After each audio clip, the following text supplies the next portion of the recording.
प्यारे बच्चों, ये मनोविज्ञान अध्याय 6 का भाग 3 है। अध्याय 6 के भाग 2 तक हमने कंप्लीट कर लिया था।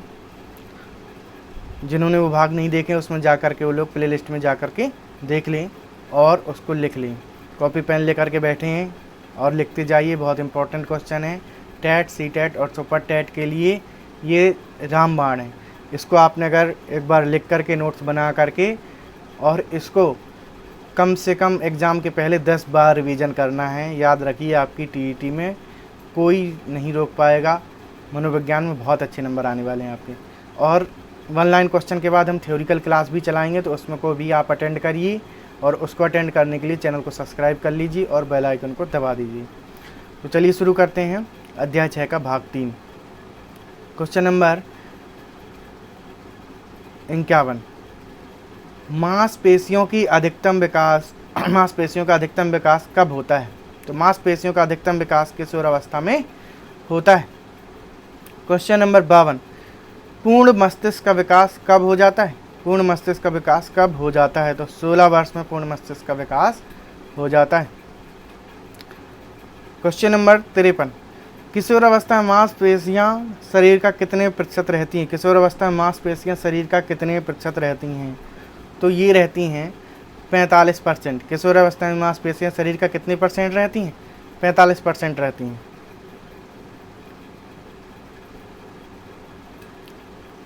Question number 54। शिशु घुटने के बल कब चलना प्रारंभ करता है? शिशु घुटने के बल कब चलना प्रारंभ करता है? तो 8 माह में। 8 माह में बच्चा घुटने के बल चलना प्रारंभ कर देता है। मानसिक शक्तियों का प्रारंभ किससे शुरू होता है? मानसिक शक्तियों का जो प्रारंभ होता है किससे शुरू होता है? तो वो संवेदना शुरू होता है। मानसिक शक्तियों का प्रारंभ संवेदना से शुरू होता है। Question number 56। शिशु पहली बार कब मुस्कुराता है? ठीक है, तो जन्म के 1 सप्ताह बाद शिशु पहली बार मुस्कुराता है। ठीक है, आप चाहो तो देख सकते हो। जब जन्म हो 1 सप्ताह बाद उसको देखेंगे तो पहली बार वो मुस्कुराएगा। Question number 57। बालक रंगों की पहचान कब करने लगता है? बालक रंगों की पहचान कब करने लगता है? तो 5 वर्ष में। 5 वर्ष में बच्चा रंगों की पहचान करने लगता है। Question number 58। शिशु अक्षर लिखना कब प्रारंभ करता है? शिशु अक्षर लिखना कब प्रारंभ करता है? तो शिशु अक्षर लिखना 4 वर्ष में प्रारंभ कर देता है। 4 वर्ष का बच्चा अक्षर लिखना प्रारंभ कर देता है। ठीक है, आप लोग सोच रहे होंगे कि बच्चा तो और पहले अक्षर लिखना प्रारंभ कर देता है, तो बिल्कुल कर देता है, क्योंकि अब मनुष्य जाति में क्या है, विकास होता जा रहा है। और ये जो थ्योरी दी हुई है जो हम लोग पढ़ रहे हैं, ये बहुत पहले की थ्योरी दी हुई है। ठीक है, वही पेपर में आती है तो हम लोग पेपर के हिसाब से पढ़ रहे हैं मनोविज्ञान की थ्योरी। लेकिन अब आपको पता है समाज मनुष्य और उनके विचारों में हर तरीके से विकास होता जा रहा है। पहले के मनुष्य में आपके मनुष्य में अंतर है। पहले 6 साल के पहले कोई बच्चा स्कूल नहीं जाता था, आप 3 साल में चले जाते हैं, है ना। तो ये थ्योरी जो है पहले की दी हुई है, इसलिए हम लोग क्या करते हैं उसके हिसाब से हमें पढ़ना पड़ेगा जो पेपर में आने हैं, है ना। और जो आप समाज में देखते हैं वो अभी किसी बुक में नहीं आया है, आने वाले समय में जब आ जाएगा तो हम उसको पढ़ेंगे। किस अवस्था में बालक राष्ट्रीय एवं अंतर्राष्ट्रीय समस्या पर चिंतन करने लगता है? किस अवस्था में बालक राष्ट्रीय एवं अंतर्राष्ट्रीय समस्या पर चिंतन करने लगता है? तो किशोरावस्था में। किशोरावस्था में बच्चा राष्ट्रीय एवं अंतर्राष्ट्रीय समस्या पर चिंतन करने लगता है। आप खुद सोच करके देखिए, जब आप किशोरावस्था में थे तो क्या आप राष्ट्रीय एवं अंतर्राष्ट्रीय समस्याओं पर चिंतन करते थे? थोड़ा सा रिमाइंड करिए अपने माइंड को और पीछे जाइए। माइंड में हम पीछे जा सकते हैं, हम जितना चाहें उतना बैक पर जा सकते हैं। जब तक हम चेतन मन में हैं, चेतन मन में हम कुछ समय तक पीछे जा सकते हैं। और चेतन मन के बाद जब चेतन मन में पीछे नहीं जाते तो चेतन मन, आपको पता है चेतन मन के जो परसेंटेज होता है बहुत कम होता है, सबसे ज़्यादा होता है अचेतन मन। अचेतन मन करीब 90% होता है, चेतन मन करीब 10% के आसपास होता है। तो चेतन मन में हम कुछ समय तक पीछे जा सकते हैं। लेकिन अगर आप एक बार अचेतन मन में चले गए, जिसको हिप्नोटाइज में कहते हैं, हिप्नोटाइज में अगर कोई व्यक्ति चला गया तो वो बहुत पीछे तक चला जाता है। ठीक है, उसको अपने पुराने समय की, बचपन से लेकर के, जन्म से लेकर के अभी तक की सारी चीज़ें उसको याद आ जाती हैं अगर वो अचेतन मन में चला गया, यानी कि हिप्नोटाइज में हो गया वो। ठीक है, हिप्नोटाइज में क्या, इंसान अगर हिप्नोटाइज में बहुत ज़्यादा पीछे चला जाए तो उसको पिछले जन्म की बातें भी याद आनी शुरू हो जाती हैं और पिछले से पिछले जन्म की बातें भी याद आती जाएंगी। अगर वो हिप्नोटाइज में हो गया और पीछे चला जाता गया तो उसको कई जन्मों की बातें भी याद आ सकती हैं। ठीक है, तो चलिए देखते हैं क्वेश्चन नंबर 60।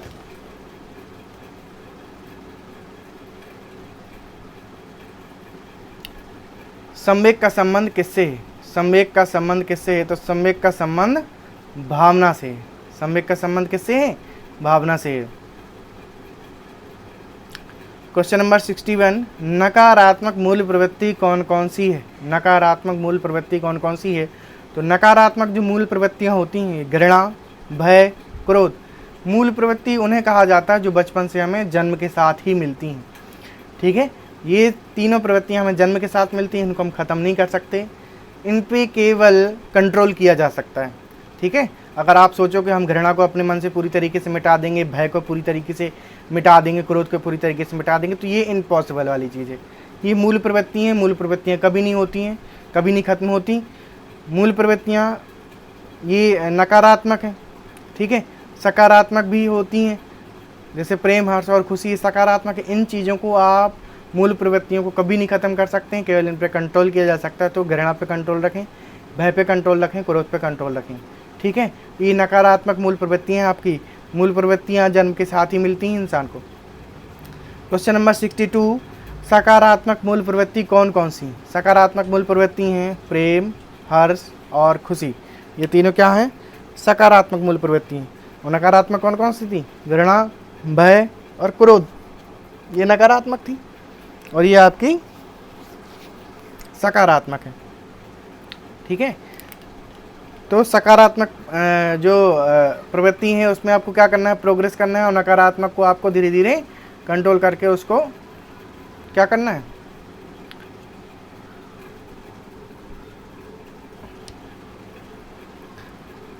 ठीक है, तो नकारात्मक प्रवृत्ति को आपको कंट्रोल में रखना है और सकारात्मक प्रवृत्ति को आपको विकसित करना है।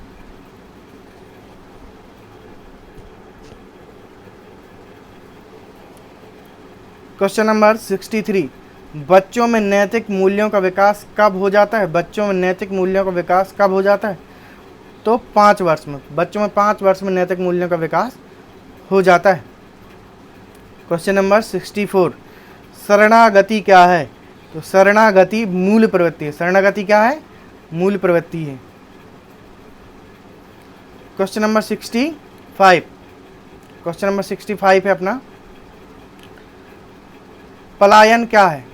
ठीक है, देखिए शरणागति क्या है पूछा गया तो मूल प्रवृत्ति शरणागति है, और पलायन क्या है? तो पलायन पलायन भी मूल प्रवृत्ति है।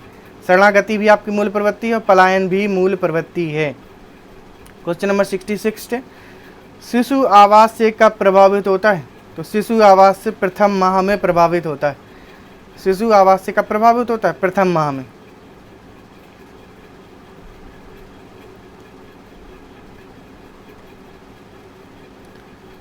क्वेश्चन नंबर 67, बच्चा घरेलू कार्यों में कब सहयोग करने लगता है?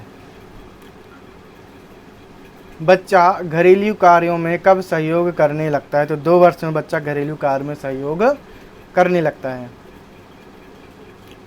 क्वेश्चन नंबर 68, बहिर्मुखी प्रवृत्ति का विकास कब होता है? बहिर्मुखी प्रवृत्ति का विकास कब होता है? तो ये किशोरावस्था में। किशोरावस्था में बहिर्मुखी प्रवृत्ति का विकास होने लगता है। ठीक है,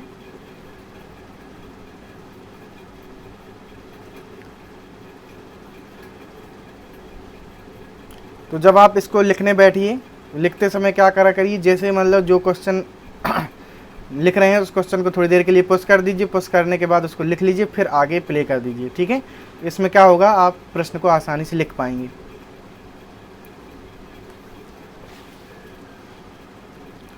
क्वेश्चन नंबर 69, रक्षा बाहु का विकास कब होता है? ठीक है, यहाँ पे देखिए ये रक्षा लिखा हुआ है।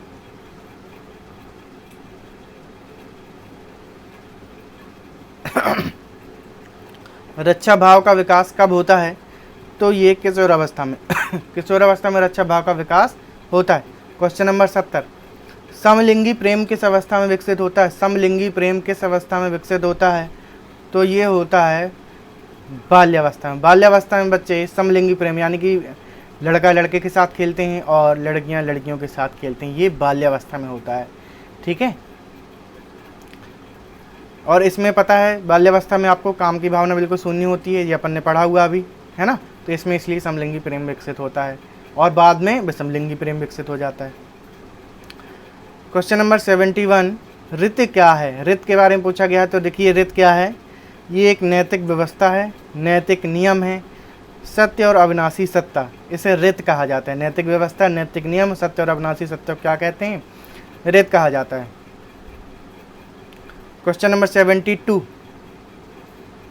क्वेश्चन नंबर 72 है, नवीन ज्ञान किससे प्राप्त होता है? नवीन ज्ञान किससे प्राप्त होता है? नवीन ज्ञान देखिए समाविष्टीकरण से भी प्राप्त होता है, समायोजन से भी प्राप्त होता है, समावेशन से भी प्राप्त होता है। ठीक है, नवीन ज्ञान समाविष्टीकरण कह दो, समायोजन कह दो, चाहे समावेशन कह दो, एक ही चीज़ है। जब हम किसी नई परिस्थिति में नए ज्ञान में समायोजन कर लेते हैं, अपने आप को एडजस्ट कर लेते हैं, तो हमें नया ज्ञान प्राप्त हो जाता है। ठीक है, लेकिन अगर हम किसी भी नई जगह या नए ज्ञान की जगह में अपने आप को समायोजित नहीं करते हैं तो वह ज्ञान हमें प्राप्त नहीं हो पाता है। तो क्वेश्चन नंबर 73, किस अवस्था में सामाजिक खेल का विकास होता है? किस अवस्था में सामाजिक खेल का विकास होता है? तो ये होती है पूर्व संक्रियात्मक अवस्था। ठीक है, किस अवस्था में सामाजिक खेल का विकास होता है? तो पूर्व संक्रियात्मक अवस्था में सामाजिक खेल का विकास होता है। पूर्व संक्रियात्मक अवस्था हम बता दें आपको कि ये 2 से 7 वर्ष तक होती है। पूर्व संक्रियात्मक अवस्था 2 से 7 वर्ष तक मानी जाती है।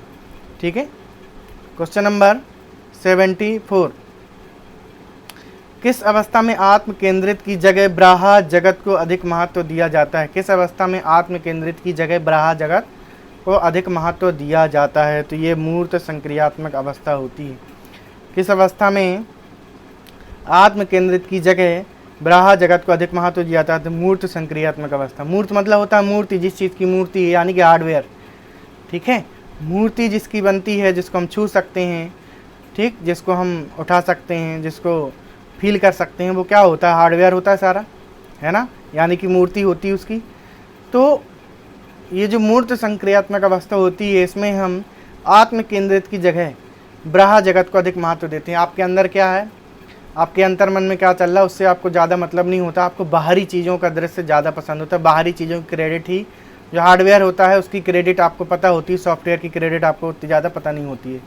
ठीक है, आपके अंतर मन में की ज़्यादा वैल्यू नहीं होती, आत्मा से आपको कोई मतलब नहीं होता है।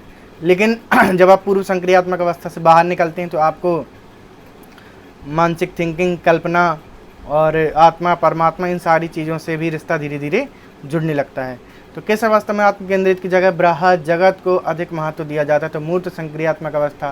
तो मूर्त संक्रियात्मक अवस्था हम बता दें आपको कि यह 7 वर्ष से 11 वर्ष तक मानी जाती है।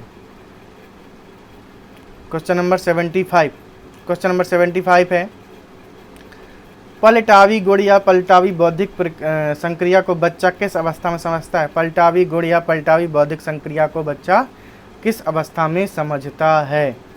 तो ये मूर्त संक्रियात्मक अवस्था। ठीक है, पलटावी गुण या पलटावी बौद्धिक संक्रिया को बच्चा किस अवस्था में समझता है? ये मूर्त संक्रियात्मक अवस्था में इसको समझता है। मूर्त संक्रियात्मक अवस्था भी हमने बताई 7 से 11 वर्ष। तो ये हमारा अध्याय 6 का भाग 3 कंप्लीट हुआ। और जिन्होंने चैनल को सब्सक्राइब अभी तक नहीं किया तो सब्सक्राइब कर लीजिए, ताकि इसका भाग 4 आपको मिल जाए। उसकी नोटिफिकेशन हम बहुत जल्दी वीडियो लेके आएंगे भाग 4 की। और इसी तरीके से हम 1 लाइन क्वेश्चन के बहुत सारे अध्याय कंप्लीट करने वाले। बहुत इंपॉर्टेंट क्वेश्चन है, इनको लिखते जाइए, बार बार पढ़ते जाइए। हम कह रहे हैं बहुत इंपॉर्टेंट क्वेश्चन है। अगर इनको आपने लिख करके कई बार पढ़ लिया तो आपका टीईटी में मनोविज्ञान में बहुत अच्छे नंबर आने वाले हैं। ठीक है, तो मिलते हैं अगले अध्याय में।